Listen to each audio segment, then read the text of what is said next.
Telugu film chamber కీలక నిర్ణయం తీసుకుంది. ఇకపై ప్రతి సంవత్సరం ఛాంబర్ నుంచి అవార్డులు ఇవ్వాలని నిర్ణయించింది.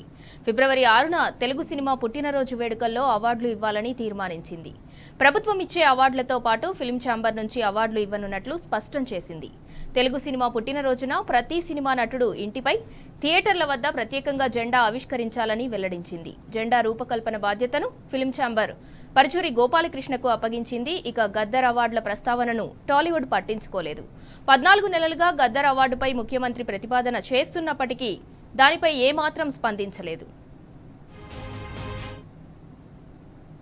ఫస్ట్ అవార్డ్స్ అని ఛాంబర్ ద్వారా చేద్దామని గవర్నమెంట్ చేస్తాయి. అది వాటికి దీనికి సంబంధం లేదు.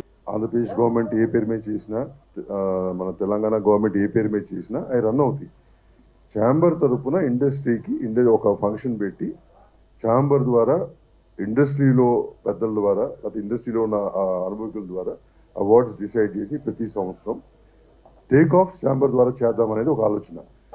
అన్ని కనుక కలిపి పెడితే బ్రహ్మాండంగా ఉంటుంది కాబట్టి వచ్చే సంవత్సరం నుంచి ఇట్లా దీన్ని కంబైన్ చేస్తే చేసే ఈవెంట్ కూడా బాగుంటుంది. అందరికి అన్ని శాఖలు కలుపుకునేటట్టు ఉంటుంది. దీంతో పాటు ఇదే ఫంక్షన్లో నేషనల్ అవార్డ్స్ వచ్చిన మన వాళ్ళకి, అలాగే ఇండియన్ పనోరమా వచ్చిన మన వాళ్ళకి, ఎంటైర్ ఫిల్మ్ ఇండస్ట్రీ తరఫున అంటే chamber, producers council, movie artist association, 24 crafts అందరూ కలిపి ఒక ఫైటర్కి వచ్చింది, ఫైటర్స్ అసోసియేషన్ వస్తుంది, మొత్తం అట్లా ఈచ్ క్రాఫ్ట్ వచ్చి వాళ్ళకి ఒక మెమెంటో ఇచ్చి వాళ్ళని ఒక సత్కరించి ఇండస్ట్రీ సత్కారంగా చేద్దాం.